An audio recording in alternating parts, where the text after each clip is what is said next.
They stood at the altar, the whole village watching. But just before the vows, she turned to him and said, "Tell them the truth, or this wedding ends here." "What truth? Why fake a marriage? And how is a dead girl connected to it all? What happens next will leave you speechless. Why we faked our marriage?"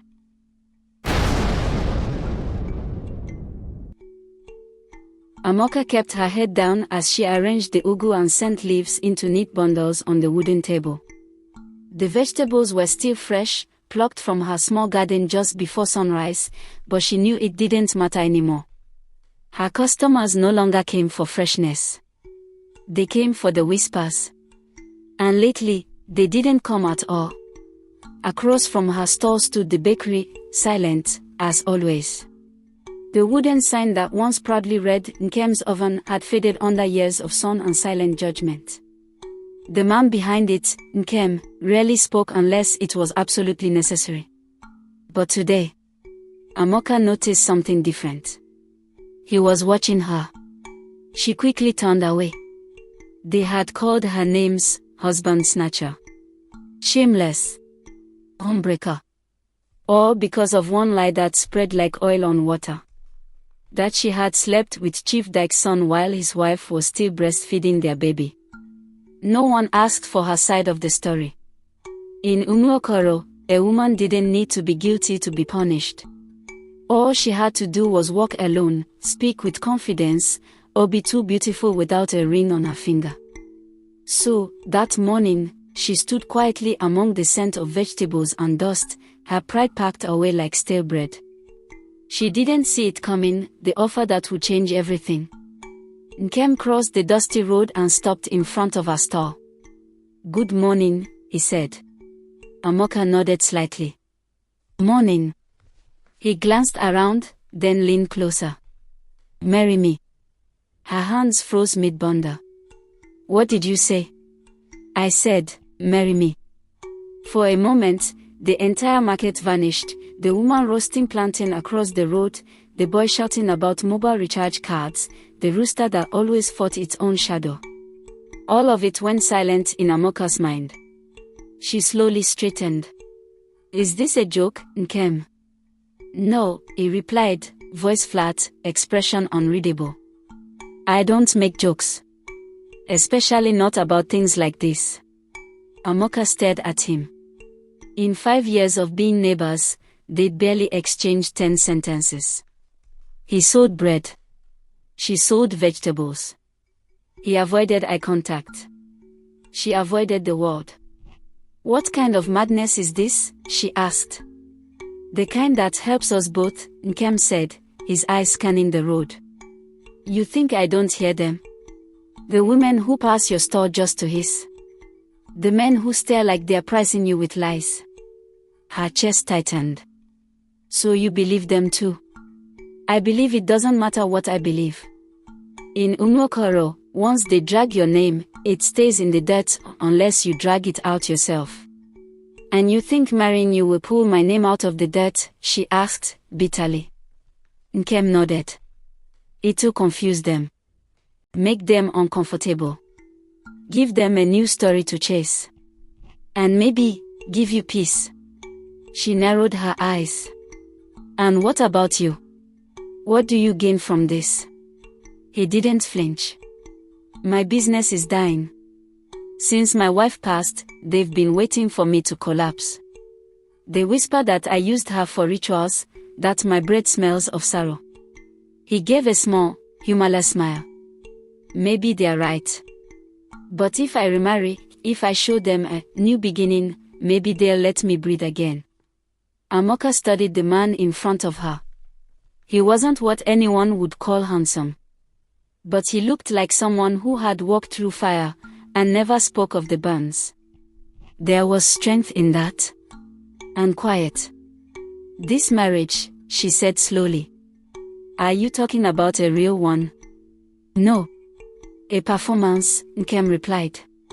"No expectations. No bedroom business. Just two people trying to hold on to what's left of their dignity." She gave a sharp laugh. You really think they'll believe it? They'll believe whatever they want. Our job is just to steer the gossip. Amaka looked around.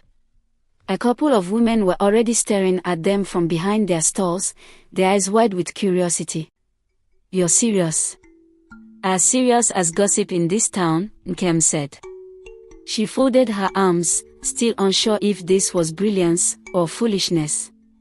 If we do this, there have to be rules. He nodded. Name them. I keep my stall. I don't cook for you. I don't owe you any explanations. Dawn, he said. And if I change my mind? You're free to leave, he interrupted. This is survival, not prison. Amaka let out a long breath. We are going to give them a wedding they won't forget. Nkem's lips twitched. Just don't ask for a white gown. She smacked, despite herself. You couldn't afford it. The first person Amaka told was Mama Ebra, not because she wanted to, but because she had no choice. Mama Ebra was Umokoro's unofficial broadcaster. She sold roasted chicken at the junction and gathered more secrets in a day than the church collected offerings in a month. If a rat coughed in the village, Mama Ebra could tell you whether it was male or female. Amaka had barely finished saying the words, I'm getting married to Nkem, before Mama Ebra's eyes widened like pots left too long on the fire. To who? Nkem, Amaka repeated, louder this time. The woman stared like Amaka had just confessed to marrying a ghost. That man. The one whose bakery smells like a funeral. The one whose wife died and no one ever found her body. Yes, Amaka said firmly, lifting her chin. That one. It took less than 4 hours for the entire village to know. By sunset, the whispers had started. I heard Amaka is marrying Nkem. Can you imagine? She's desperate. After that scandal, no one else wanted her. Maybe it's a charm. Or maybe he used juju too. It won't last. You'll see. But none of it mattered. Because for the first time in weeks, people were talking about something other than Chief Dyke's son or the alleged affair. The focus had shifted, and that, Amaka realized, was the goal. That night, she sat alone in her small room, staring at the cracked mirror above her bed. Her fingers traced the fading photo of her late mother on the wall. She remembered Mama's words, a woman doesn't need the whole world to clap for her. Just enough space to dance. Maybe this marriage would give her that space even if it wasn't real.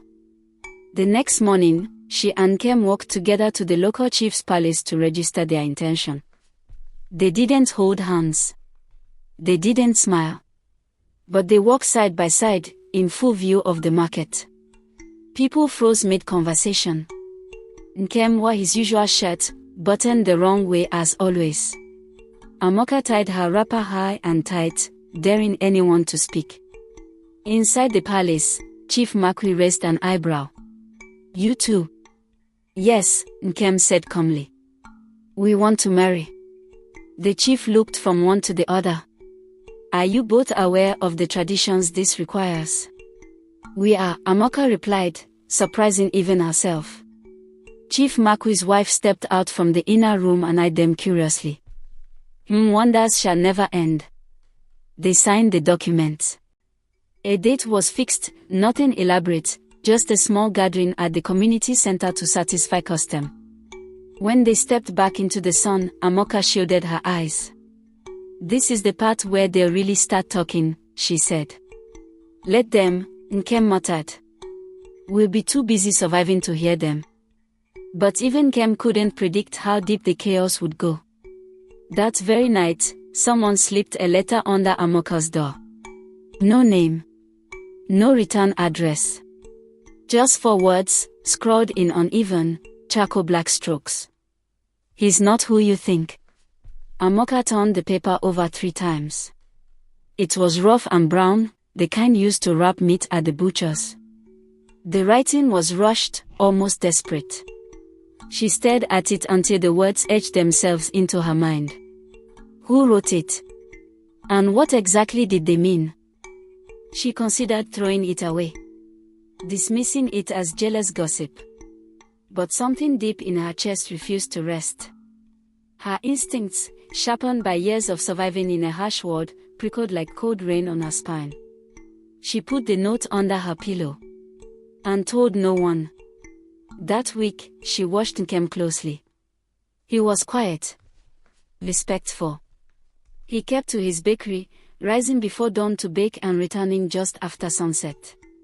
Sometimes he brought her bread buns. Sometimes they sat under the mango tree, sipping zobo or chewing dry coconut. It was peaceful. But the note, it hummed beneath her skin like a mosquito that wouldn't die. One evening, as they sat outside, Amaka cleared her throat. "Nkem," she said. "What really happened to your wife?" He didn't look at her. Just stared into the road. "She died." "I know that," she said gently. "But how?" A long silence. Then, quietly, "She drowned." Amaka blinked. "Drowned? Where?" "The stream behind the old cassava farm." "I thought that stream dried up years ago." He finally turned to her. "It came alive during the last heavy rain. She went there to wash her hands. They found her body 2 days later." Amaka studied him closely. His face didn't twitch. His voice didn't waver. But in his eyes, just for a second, something flickered. She let it go, for now. But that night, as she lay in bed, the memory of the letter returned. It slipped into her thoughts like a whisper in the dark. "He's not who you think." What if Nkem had secrets? Not the kind people share, but the kind that claw at your soul in silence. Dark, dangerous, deadly. And what if this marriage, this thing meant to protect her, wasn't protection at all? Saturday mornings in Umokoro were always loud. Children laughing, market women shouting, gossip flying like dust in the wind. But this morning, something felt different. The air carried weight. Like the town knew something was coming. Amaka walked through the market with a basket on her arm and a storm behind her eyes. She tried to act normal. Greeting Mama Ozioma, haggling with the tomato seller, forcing a laugh here and there. But beneath the smiles, she was searching. Then, she saw him. A stranger. Tall. Lean. A walking stick in his hand, though he didn't limp. His face, rough and scarred, like he had walked through fire and lived to tell the tale. And his eyes. They didn't just look at her. They knew her. Amaka quickly turned into Mama Yugo's stall, pretending to browse bitter leaf. But when she looked back, he was gone. Or so she thought.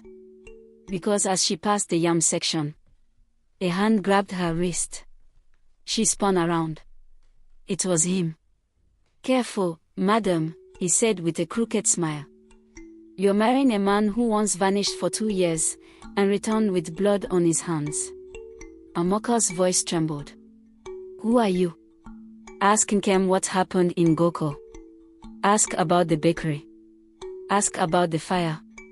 And just like that, he tipped his stick like a hat and disappeared into the crowd. Amaka stood frozen. The world around her kept moving. But inside her, everything stopped.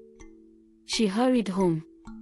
That evening, when Nkem returned from the bakery with puff-puffs and fried groundnuts, Amaka said nothing. She simply served his food, and sat outside in silence. He joined her quietly. "You didn't say anything today," he said. "I saw someone in the market," she replied softly. "He told me things.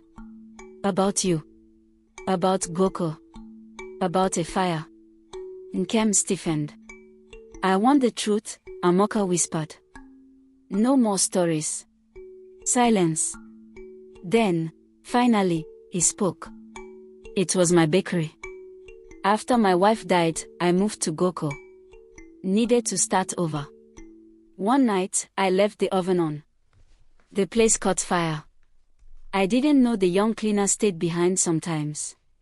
She died in the flames. Amaka covered her mouth. They blamed me.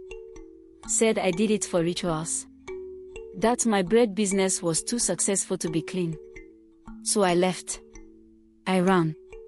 Nkem looked at Amaka and said, I didn't kill her. But I carry the guilt forever. His pain was raw. But in the shadows of his voice, something didn't sit right. The letter echoed again. He's not who you think. 3 nights later, Amaka packed a small bag. She told Nkem she was visiting a cousin in Enugu. But her destination was Goko. She needed answers. Not rehearsed stories. The truth. The bus ride was long and hot. She stared out the window, heart pounding. When she reached Boko, the town buzzed with chaos and color. But Amaka wasn't here for sights. She was here for scars. And she found them. An old woman named Mama Fati sat across the street from a charred building once called Sweet Crust Bakery. That man, Nkem, he could bake with his eyes closed, Mama Fati said. But that girl, Kayameka, she had secrets. She'd sneak into his office at night. Go through his files. I saw her crying one evening, and then the fire happened. Did the police investigate? Amaka asked. They said it was an accident. But her brother didn't believe that. He said Nkem was covering for someone. He nearly killed him once. That brother's name was Shola. And Amaka found him in a dusty electronics shop, watching a tiny TV, eyes full of old pain. You're marrying him? He asked bitterly. I need to know what really happened. He leaned forward. My sister was digging too deep. She believed someone was laundering money through the bakery. Not Nkem, but someone close to him. When she tried to report it, the fire happened. He looked her in the eye. Innocent people don't run. Amaka left Goko that evening, her head spinning. Was Nkem guilty? Or just broken? She returned to Umokoro 2 days before the wedding. Everyone assumed she had gone for fabric shopping. The tailor fussed over her blouse. Aunties selected beads. The compound buzzed with celebration. But Amaka was drowning in silence. That night, while others slept, she sat under the stars. Then, someone joined her. A woman. Older. Graceful. Eyes deep as a well. Who are you? Amaka asked. I'm Mama Ijeoma. I knew your mother. She asked me to watch over you. Amaka's voice was tight. Are you warning me about Nkem? I'm warning you about walking blind into fire. She paused. Your Nkem didn't start that fire. But he knew it was coming. And he said nothing. Amaka felt her heart twist. What do I do now? She whispered. Mama Ijeoma stood and smiled gently. You listen to your spirit. And you choose, not with fear, but with wisdom. And just like that, she disappeared into the night. The morning sun rose slowly, casting golden fingers across the rooftops of Umokoro. The compound was already alive with activity, singing, drumming, women tying geli, and dusting white chairs under a bright canopy. Roosters crowed, competing with the loudspeakers being tested at the gate. It was the wedding day. Amaka sat before the mirror, dressed in her first attire, a deep green blouse over a richly woven wrapper. Her face was powdered, and coral beads danced gently on her neck as she moved. Yet inside, it felt like a funeral. Sandra knocked and peeked in, her eyes bright. Oh, my sister. You're glowing. This makeup artist really knows her craft. Amaka gave a weak smile. I don't feel like I'm glowing. Sandra entered and sat beside her. Do you want to talk? Amaka hesitated, looking at Sandra, her only blood, the one who had stood by her when everyone else disappeared. I went to Goko, Amaka said softly. Sandra's eyes widened. When? 3 days ago. Sandra blinked, stunned. Why? To find the truth. About Nkem.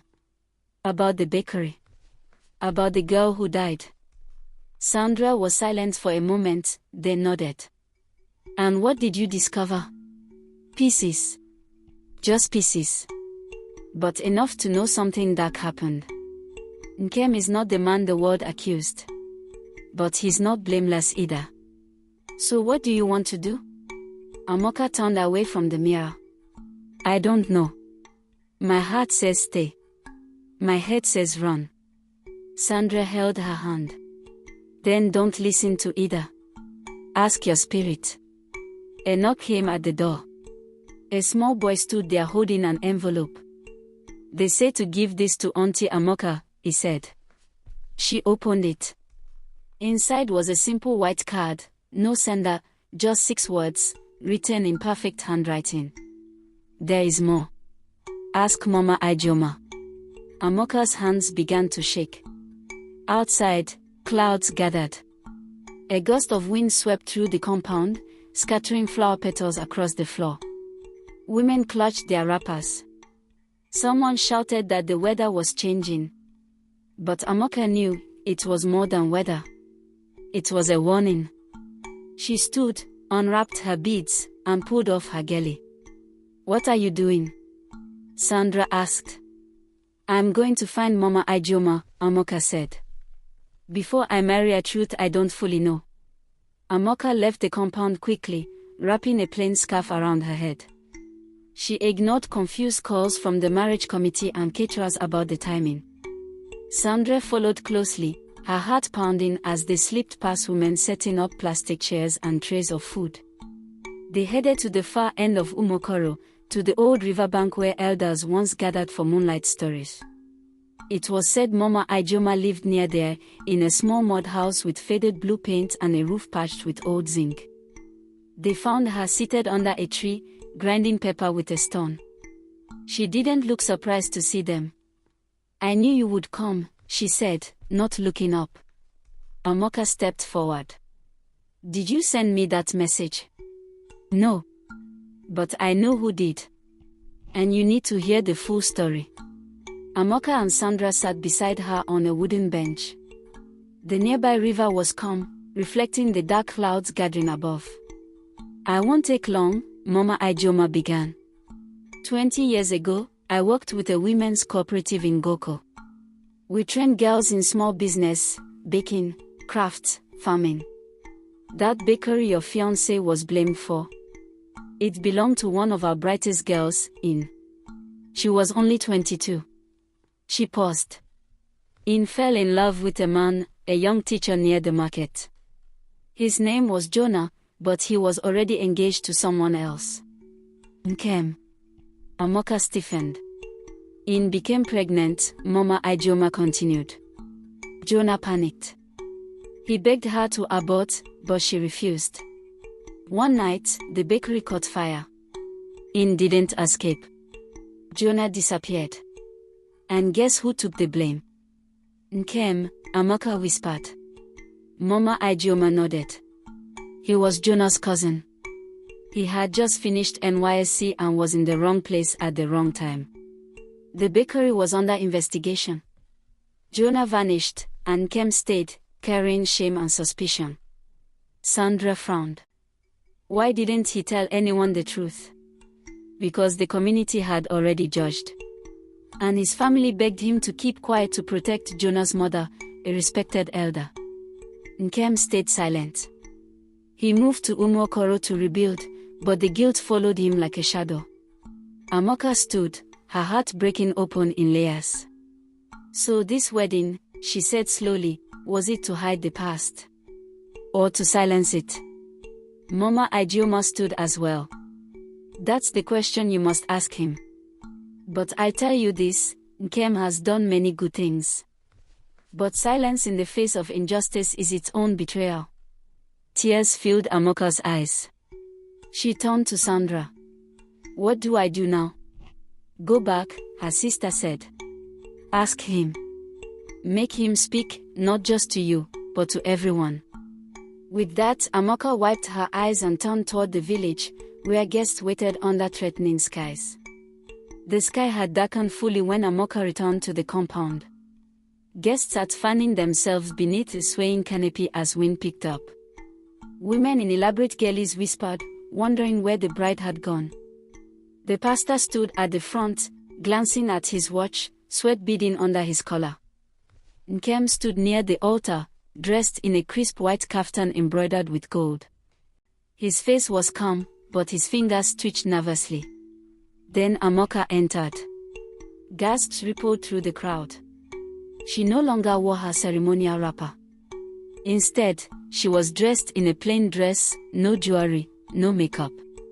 Her hair tied simply, like a village girl. Nkem saw her and froze. She walked slowly, her eyes locked on him like a blade. When she reached the altar, she didn't take his hand. Instead, she faced the crowd. "Before we begin," Amaka said, her voice steady, "I want to tell a story." Murmurs grew louder, but the pastor motioned for silence. There was once a girl named In. Young. Hardworking. She built a bakery from scratch with her hands and dreams. One night, her bakery was burned to the ground. She died. And the wrong man was blamed. Heads turned, elders murmured softly. "Nkem," she said, facing him now, "you've built a quiet, good life here. But you buried a truth that was never yours alone to carry. I ask you, not as your bride, but as someone whose life is now tangled with yours, tell them. Tell them everything." Nkem's eyes filled with tears. His jaw clenched, but he said nothing. Amaka's voice rose. "If you do not speak, I cannot marry you." Thunder cracked in the sky. Nkem stepped forward. "I was young. Jonah was scared.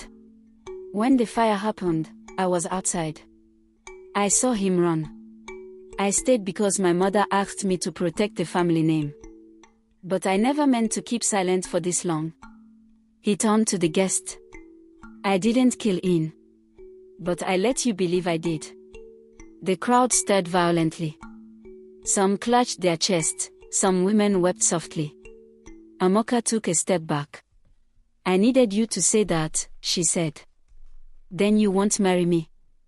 Nkem asked, his voice cracking. "I didn't say that." She turned to the pastor. "If he is willing to make peace with In's family, to speak the full truth to the community council, then maybe this wedding can still be a beginning." The pastor paused, then nodded. "It is not just love that binds two people. It is truth." As they took their vows, not rushed, not dramatic, rain began to fall lightly, cooling the dust and heat.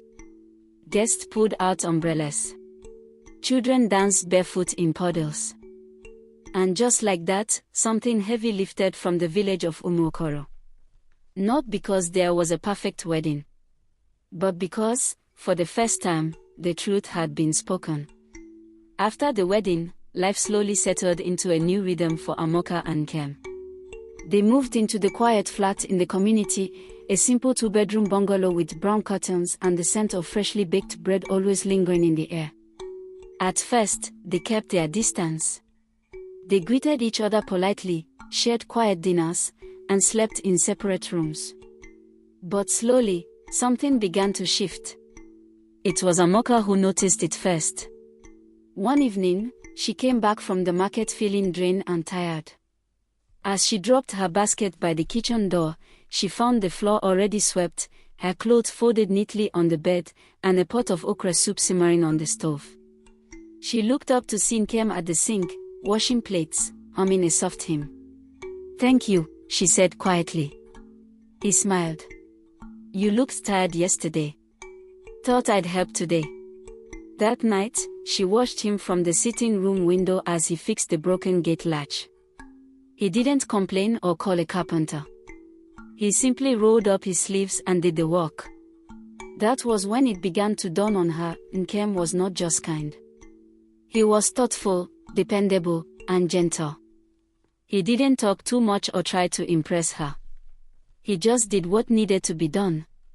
And every small act built something quietly inside her. One evening, Amaka found herself smiling while folding his clothes. She caught herself. "You're falling," her heart whispered. But isn't it too late to fall for a man you married by accident? But she couldn't ignore the feeling. Meanwhile, Nkem had been watching Amaka too. He admired the way she woke up early, swept the compound, and watered the potted plants by the window. He noticed how she sat calmly on the veranda in the evenings, never joining in the gossip, never raising her voice, never fighting for attention. There was a quiet dignity in her.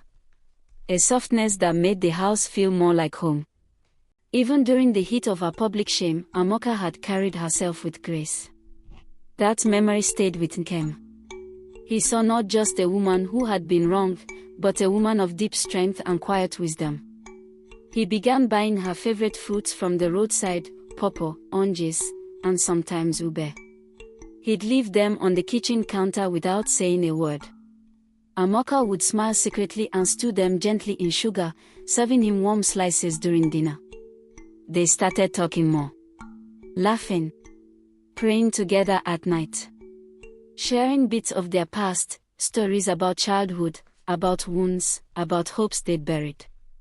And then one quiet Sunday morning, Nkem said it, softly, but clearly, as they sat side by side on the veranda, watching the sunrise over Umuokoro. "Amaka, I know we started this journey by accident. But I don't want to keep pretending. I want this. You. Us. For real." Amaka didn't respond immediately. She looked out at the sky, at the swaying mango tree, at the chicken scratching under the guava tree. Her heart pounded gently, not from fear, but from something soft and real. "I've been feeling the same," she whispered. "But I was afraid to say it first. Because what if you didn't feel it too?" Nkem reached for her hand. "I do." They sat like that for a long time, hand in hand, heart to heart, no more pretending. Later that week, they took off their wedding rings, only to exchange them again, this time privately, under the stars, in their own backyard, with no pastor, no crowd, no ceremony. Just the truth. Just love. To the world, they were already married. But only now did it become real. And though they didn't announce it to anyone, the peace in their home began to speak louder than any wedding bell. Even Mama Ijeoma, who passed by one evening to collect bread, smiled knowingly. Real love doesn't always come loud. Sometimes, it arrives softly. Like the evening breeze. And Amaka, standing by the door with flour on her hands, knew in her heart that this was no longer a plan. It was a promise. Weeks passed, and peace continued to bloom quietly in Amaka and Nkem's home. They worked together at the bakery, shared laughter over evening meals, and walked side by side through the village like a pair who had always belonged together. To outsiders, nothing seemed different, but to them, everything had changed. Their love had taken root, deep and strong, like an Iroko tree planted in silence but destined to grow tall. And slowly, people began to notice. Even Mama Ebra. She was one of the first to gossip when Amoka's name was dragged through the mud, when the village had whispered that she had slept with the chief's son. She remembered clearly how she had said, "What kind of girl would disgrace her family like that?" and had looked at Amaka with eyes full of judgment and suspicion. But now, watching the way Nkem treated Amaka, how gently he spoke to her, and how respectfully she carried herself, Mama Ebra began to question everything she had believed. One bright morning, she passed by the bakery to buy her usual loaf of soft bread. Nkem greeted her warmly, as always, while Amaka packed the bread with a polite smile. As Mama Ebra turned to leave, she paused at the doorway. Something tugged at her heart. "My daughter," she said quietly, turning to Amaka, "I want to say something." Amaka looked up, surprised. "I judged you wrongly. When the gossip came, I didn't ask questions. I believed what I heard without hearing from you first. And now, seeing how you and Nkem live in peace, how he loves you, how you carry yourself. I know I was wrong. Amaka said nothing, but her eyes softened. Mama Ebra continued, her voice sincere, and Nkem, they said you had something to do with your wife's death. That you were not right in the head. But watching you these past months, I see now that people lie. And some wounds are not caused by the ones who carry them. She took a deep breath and placed her hand on her chest. From today, I've made up my mind, never again will I judge anyone based on gossip. If I don't hear from them, I'll keep my mouth shut. The bakery fell silent for a moment. Then Amaka stepped forward and gave the old woman a warm, forgiving smile. Thank you, Mama. It means a lot. As Mama Ebra walked away, carrying her loaf of bread and a lighter heart, she looked back once more at the couple, Nkem wiping flour from Amaka's cheek, both of them laughing softly. She smiled to herself. Sometimes, love doesn't come wrapped in flowers and music. Sometimes, it arrives quietly, through trials, through rumors, through broken beginnings. And when it stays, it teaches everyone around it a lesson. This is the end of the story. Kindly drop the lessons you learned from the story. Thank you.